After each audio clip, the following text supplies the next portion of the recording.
Okay. So what's going on, y'all? So I want to get better about this whole like vlogging thing, right? And putting out more content on YouTube, and just getting comfortable with like telling the stories of day in the life. I think, and I follow a lot of bloggers and vloggers, and see how they talk about like this idea of like, do people want to be interested in what my life is about, right? And I think that's a really very real concern, because sometimes your life can just feel mundane to you, depending on the stuff that you do. If you're not doing a bunch of crazy things and traveling all over the place all the time or what have you, but even if you have an activity that you love to do, I think it's you never know what kind of lands with people. So for me, I figure why not jump out there and just talk about things that I enjoy doing, and just see how it lands with folks. I'm very big on what it means to motivate and support others through storytelling, through my own storytelling. And sometimes for me, I know I go and live my life and push forward and work and do these different things, and not think about what it means to step back and like really assess how I'm even approaching life, or how life is resonating with me from the day to day, or hour to hour, or minute to minute, right? For those that don't know who I am, I go by the name Hesir, and I'm a storyteller. I do music, I songwrite, produce, compose music.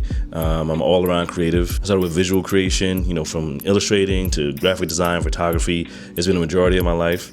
And more recently, over the past 10, 15 years or so, I've been really more focused around doing music, something that I've grown to love as something I'm looking to pursue more professionally. I dropped a few albums, a few EPs, a few mixtapes, a bunch of different singles. More recently, since the pandemic, I've been producing for myself. So a lot of my output has been 360-degree one-stop shop.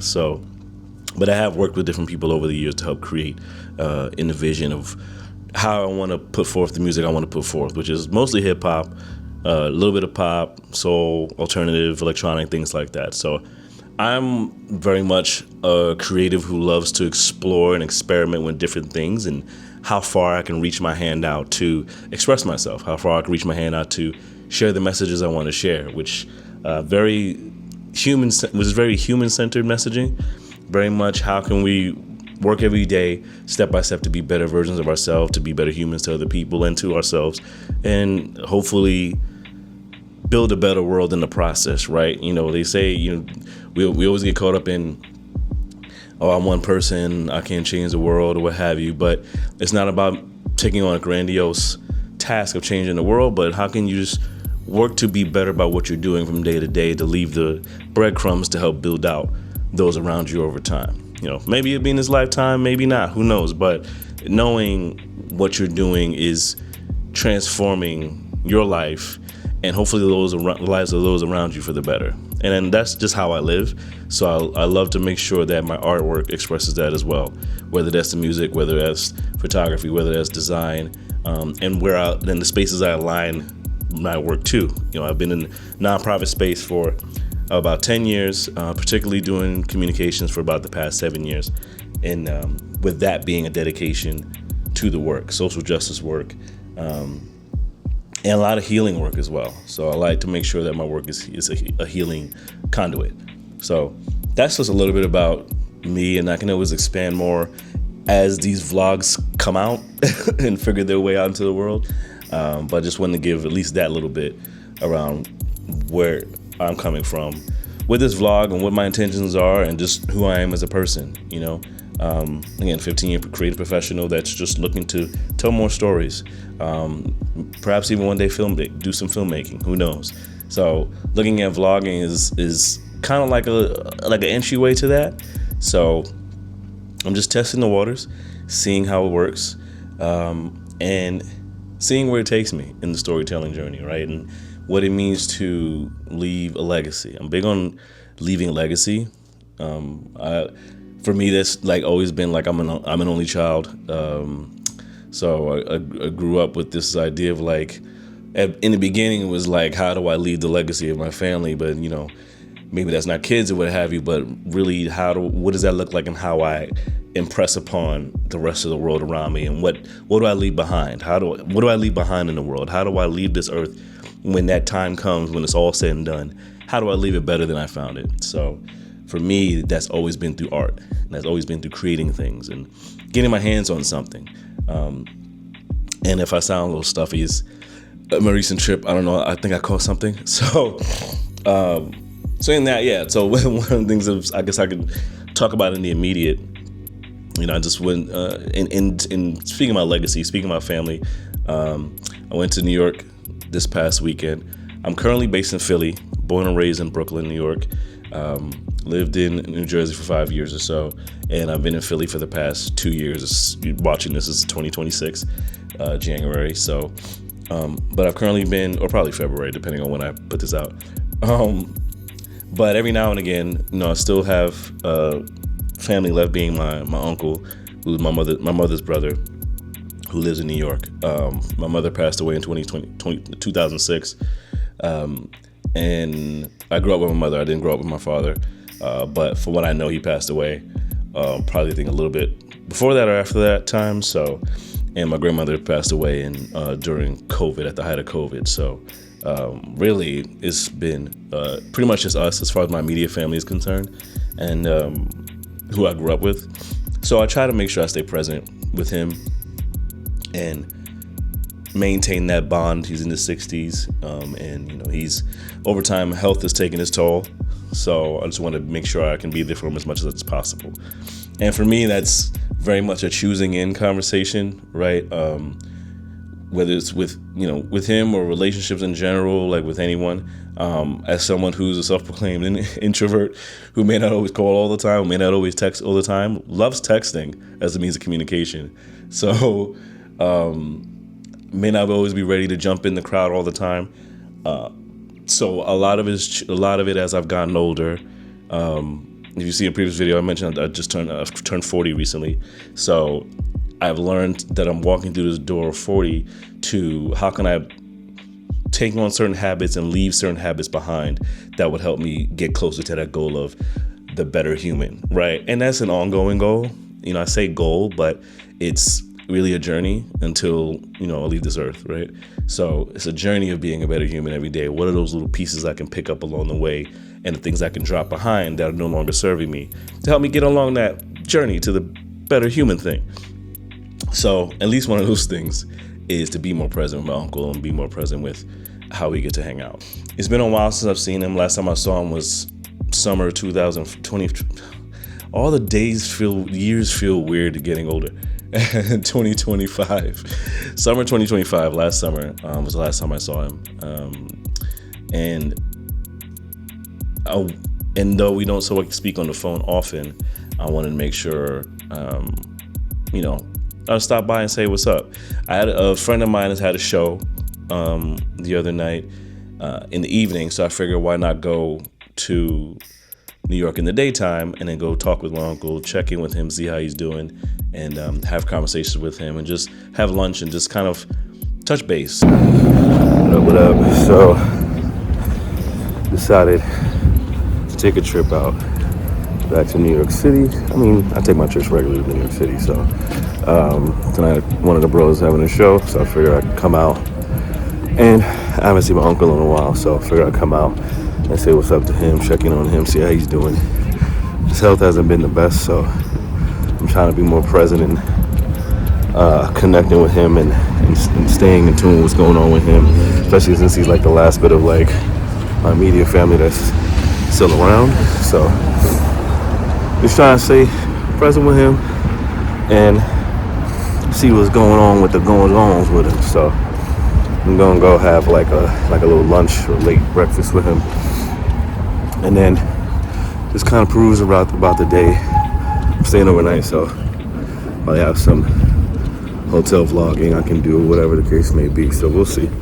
But I do want to get better about vlogging my experiences more. I have building more of a presence on YouTube, so I'm just gonna vlog, see what happens. So I see a lot of vloggers that just go about their day, and then people seem to resonate with that. Resonate with regular people. So I know I'm a regular person that does regular things every now and again as a creative. So why not vlog about it? So, yep, I'm in Brooklyn. East New York, Brownsville area is where I was born and raised. So it's been a while since I've been out in this area. I see some changes, but I see a lot that stayed the same. So yeah, that's almost like that's Brownsville for you. But yeah, I'm out here, and I'm gonna go check on Unc, see what's up. So it was a pretty chill visit. Went to see what's up with him. Went around the old way. Realized it's interesting how you leave a space, and like sometimes if you don't see it in a while, it's like sometimes things can change, sometimes things stay the same. And there's definitely some signs of changing in Brooklyn. This is East New York, Brownsville, Brooklyn was where I was born and raised, and which is one of those few places that's still not as thoroughly affected by gentrification, but it's still making its way.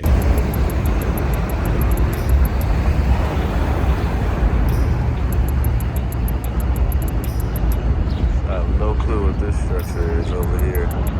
Broadway Junction, Brooklyn, New York.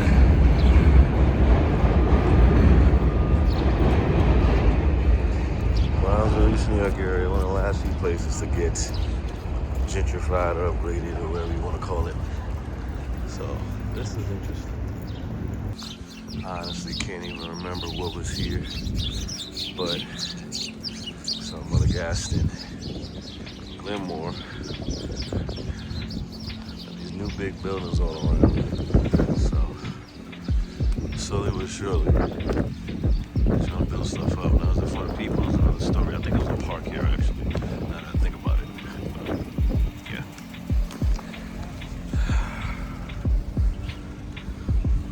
This is the only school I never went to. Yeah. For those that aren't aware of the changeover of New York and Brooklyn, what have you, gentrification's taken over a lot, especially in Brooklyn. I remember being in high school and seeing the impacts of gentrification in real time of neighborhoods that were once considered dangerous, or low-income communities and folks, a lot of black and brown folks that were facing challenges, economic and environmental challenges, and that were turned over due to gentrification.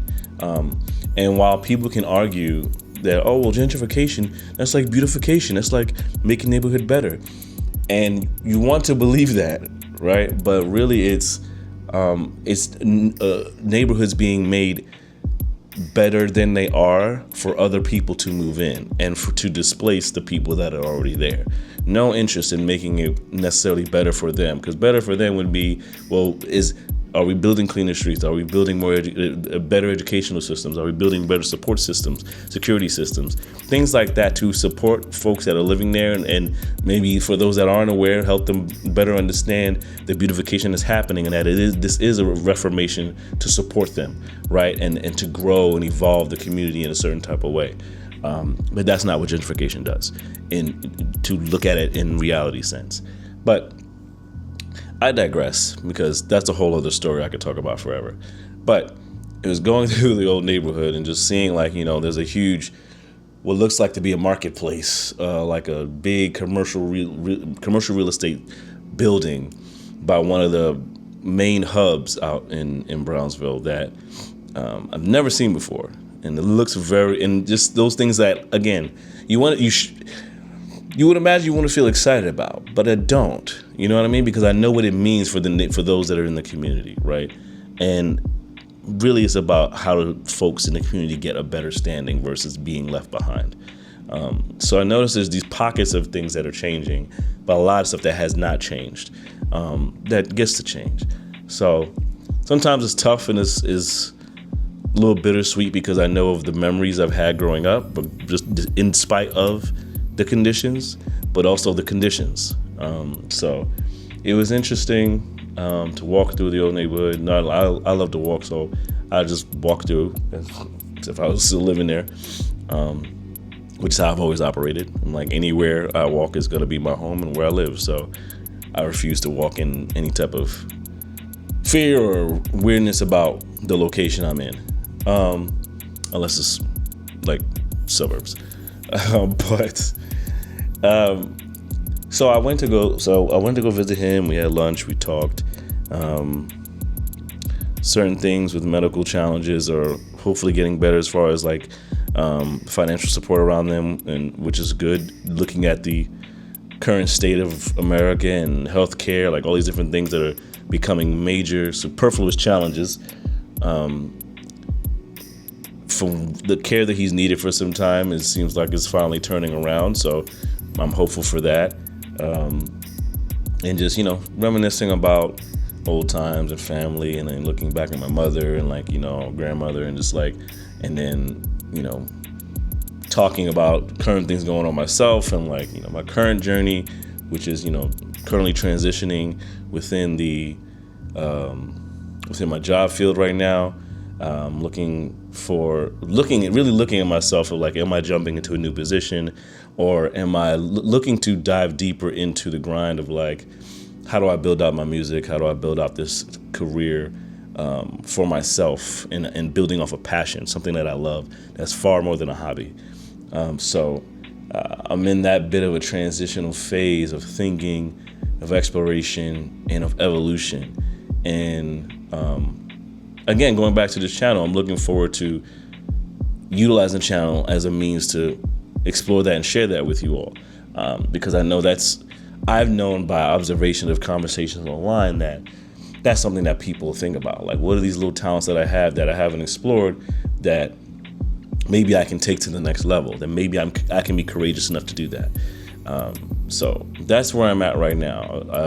I'm very confident in my creative abilities, but the hardest challenge right now as a creative, as many creatives can relate to, is how do I make that and find a balance, right? Because it's not just making it something that can be lucrative for you to live your life off of, without it being like a capitalistic hell of like, now the life has been taken out of the work. So it's finding that balance of really just, how do I live off of doing the things that I love to do?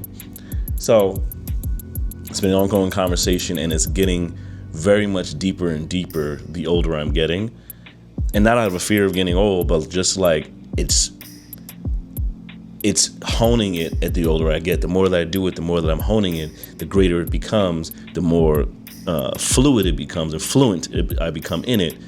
And it feels like I'm just getting steps closer to where it needs to be. But it's finding that catalyst point to where it is, right? To get it to where it is, this is it. This is the life, and snowballing into whatever other things. So we were talking about that, and it was cool. It was cool to talk to him. There's definitely some older generational things that you get past as far as psychologies and like things like that. But for the most part, it was really just vibing out and just talking, just reminiscing, and just getting to hear each other's mind, and to let him know where I'm at as an adult who's been on my own for a really, really long time. Because you want to know that, let the older folks know that you're all right in life, right? I think a lot of them do. They do care, because they want to know that they did a good job. Any older adult in your life that's watched you and helped to shape you, or think they're helping to shape you, they want to know that they did some type of a good job.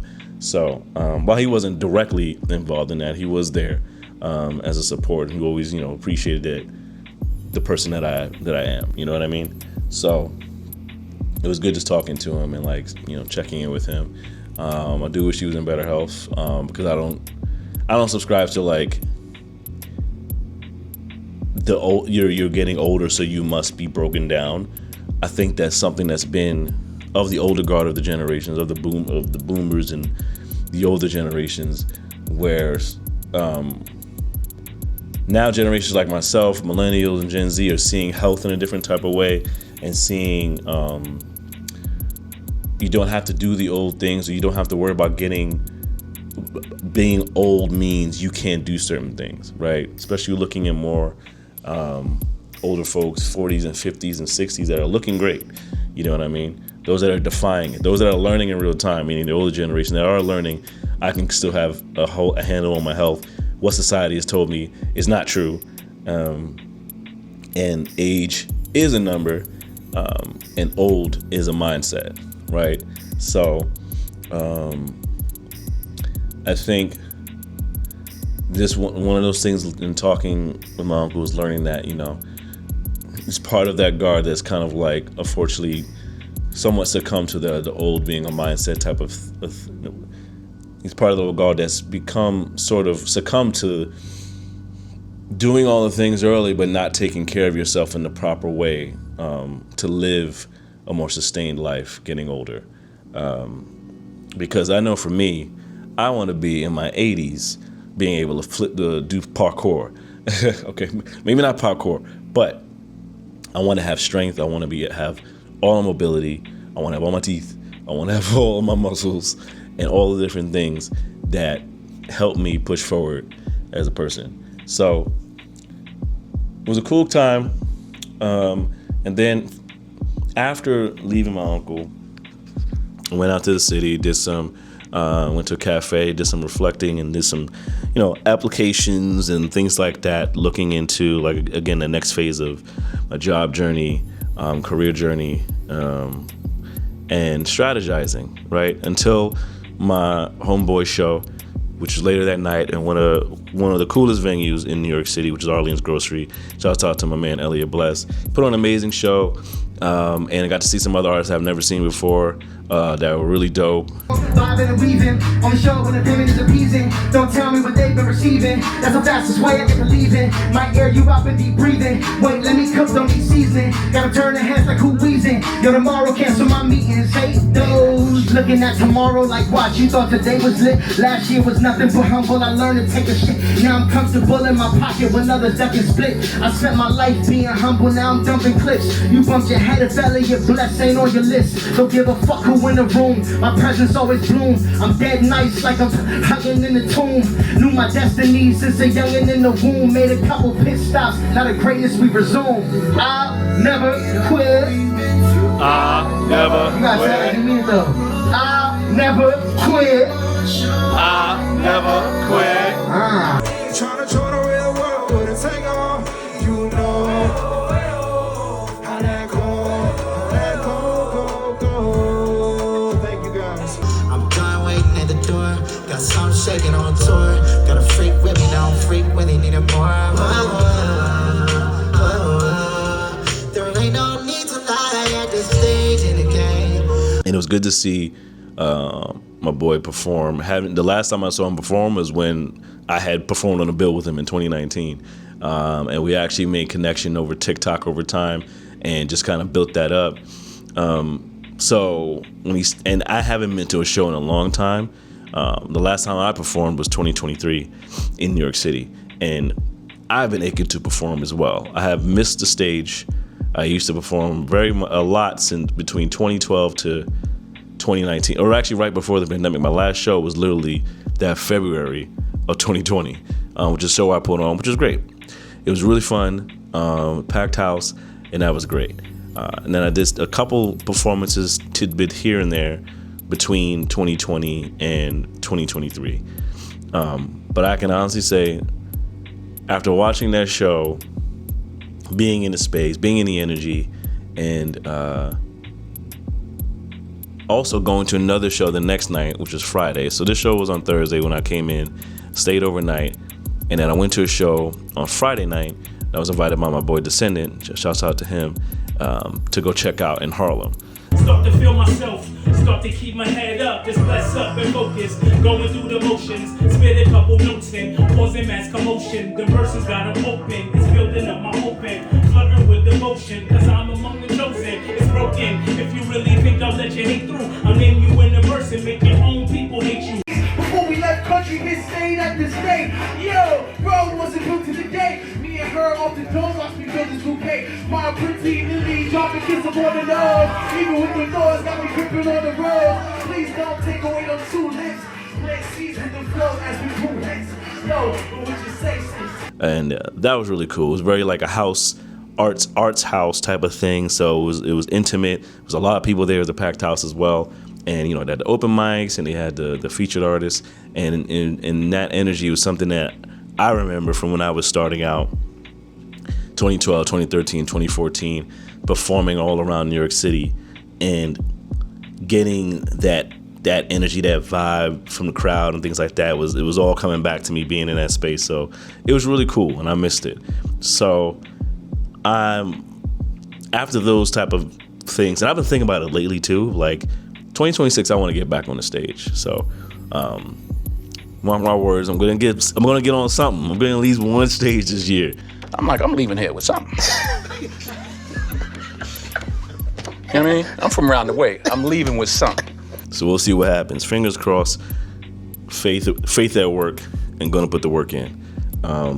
Faith without works is dead. So that's on my plan for 2026. Yeah, but in the meantime, it was good to be in the energy of those spaces, seeing different artists perform, seeing younger generation of artists perform, Gen Z artists that kind of defy what I think a lot of us tend to see. A lot of us mean like millennials, older generations of like hip hop heads and music heads that can always feel like inundated with like new age hip hop, for example, because these both hip hop shows, and feel like, oh, these kids aren't talking about anything. These kids are just all it's mumble rap, and like all they talk about is sex, drugs, and murder, as if that wasn't what a lot of hip hop music, rap music has been. Right. But the thing is, just back in the day, it was a little bit more balanced. You had your pick of the litter where it didn't matter that those people were talking about those things, because you had folks that were talking about conscious stuff and like, different soul-based, conversations, things like that. It was more of a balance. Whereas now it feels like it's very much that's the norm of like in totality, like 85, 90%. But from what I've found when it comes to social media versus real life is that it always feels like two really separate worlds. And what I see in real life all the time, especially with younger generations, more often than how it's perpetuated on social media, is I think these kids know what they're talking about. These kids recognize what's going on. These kids understand how a culture like hip hop and rap music is shaped to where they're still storytellers themselves. They understand the cadences. They understand being on soul beats and and paying homage to past artists. Like one of the artists performed over Doo-Wop That Thing from Lauryn Hill, from her album Miseducation of Lauryn Hill. And so there is understanding of like some bit of history that exists with the younger generation. So I think it's just a matter of what is put out there, what is perpetuated to make us believe a certain thing in the social media propaganda machines. So, and I also had, in talking about the youth, I also did a mentorship back in like 2018, I think it was. Kind of like a speed mentoring day with the youth, and man, these kids were great. One kid that struck me was he wanted to be a neurologist and utilize music as a means to heal his patients that were going through like the brain surgery and things like that, to have music be the aftermath or the recovery portion of his of his procedures, right? To kind of see how they connect with the sound waves, connect with the music and the vibrations and things like that. And I thought that was really amazing. That was a really interesting way to tie in music and health or mental health and things like that. So yeah, I think it's important to look at that as a reminder that sometimes you gotta get off social media and be in the real world, which is like why I was like, let me get to a show. Let me get out into the world. Let me go back, check in with family, check in with friends. And like, it's just good to go out, get that air, get out into the world, because that microcosm of social media being all you consume for the majority of your time can be challenging on the brain, challenging on the mental health, challenging on your emotional health, your spiritual health. When you go outside, and for the most part, that feels more real than what you see online. So I like to do that. I like to do that check-in. I like to do that reset. So yeah, so that was my recent trip these past couple of days. Unfortunately, it feels like I caught something. So The cough was a paid actor. But luckily it's really just that. So just annoying, coughing and phlegming and things like that. But I think in a few days I should be good. But yeah, that said, just want to share that. Should have some clips rolling through this from the weekend. And right now I'm just spending some time in the house resting and recovering and acknowledging like I don't do that enough. So I'm taking this day to really rest, be a vegetable. Taking my YouTube, not mind numbing. Like I watch different videos, still get inspired from like other vloggers and like music videos and like get inspired on new music to make, podcasts and things like that. Very minimal on the podcast, but like things that I enjoy, like comic book stuff and like all the different things. So and got a little workout in. So the big snowstorm this weekend in Philly. So hopefully it won't be too bad as reported, but in any event, wasn't really up to making to the gym today, even though it's like down the road, but at least wanted to get some workout in here while I was in the house. Did some push-ups, did some squats. I'm in the middle of a Fit 30 challenge, which is 30 days of just doing simple daily workouts.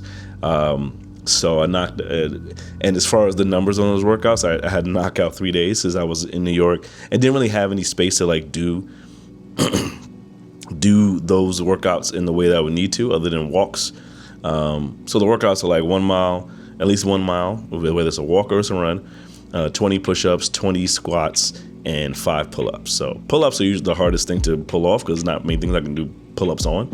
And it's freaking cold outside. So look, it's cold. So I wasn't about to do like pull-ups I was about to do pull-ups on the street signs, which is a New York thing. But, and where I was, it just didn't happen. So it was very super cold this weekend. But I wanted to at least get in my 60, my 60 squats, my 60 push-ups. And I was good, despite how I'm feeling, it was good to get that in. I did get my couple walks, logged them while I was in New York. When I came in, I did a 1 mile walk when I came in, and then a 1 mile walk in the evening. So I have one more 1 mile walk that needs to be done, or walk or run. So, but I like to truncate the walks within my run training. For those who aren't aware, if you check my past video, I mentioned that I'm a runner. And probably should have said that early in the video as well. But I'm a runner. I'm active. And I'm currently in the middle of training for my first half marathon, which is going to be in March, end of March. And I just realized I have a 5K a week before that that I signed up for. So I signed up for 10 races. 10 races this year, like a maniac. And 2 of those races are marathons. 2 of those races are half marathons, or is it 4 half marathons? That'd be crazy if it's 4, right? 4, 6, and then 4 more. I think it's 2 half K. Yeah, I think it's 4 half marathons. I gotta look back at my list, because another thing I learned in getting older is write things down. So every race I signed up for, I wrote down the race, the name of the race, the type of race, and the date, so I'll remember when they are. And I've just been prepping from here. But I've been doing training 2 to 3 days a week of running over the next, I think now it's 11 weeks until my first half marathon, which is the Love Run Philly. So you're getting a lot of those things here. I promise I've looked to hone the storytelling in pockets on this, but please expect to have the run journey something that will be documented for sure, because that's something I've grown very committed to aside from my music over the past year. And so I'll be talking a lot more about those stories, how it's transformed my life, how I look to it as a lifestyle, the new lifestyle, why I took it on, and documenting those races and what I'm learning from the journey along the way of training. So if you're interested in that, stick around for that as well. Again, I'll pocket those things, but really this channel is about overall storytelling of life, of what does health look like, running being one of those things. What is it look like to, what my travels are, what does health look like in terms of healthy community. Again, like I said, being more present with folks around me, whether it's family, friends, different individuals, building those relationships. What does that look like? What are the stories that get to come out of that? So it's very much a storytelling channel, and documenting the experiences of those things. So if you're in for that type of ride and a little bit of mixture of things, I look forward to having you on the channel. Look forward to you subscribing, of course. Look forward to your comments. Look forward to your thoughts. And as things roll out and you see a certain type of progression, let me know if there's something else you'd like to see, or if something you want to expound on. I'm happy to do that. I love getting ideas and being inspired. And share your stories with me as well. You know what I mean? So if you made it this far, thank you. And look forward to sharing the next video with you, sharing the next story, which will probably be more training. So stay tuned. One love. This is Sincere, and I'll see you in the next video. Peace.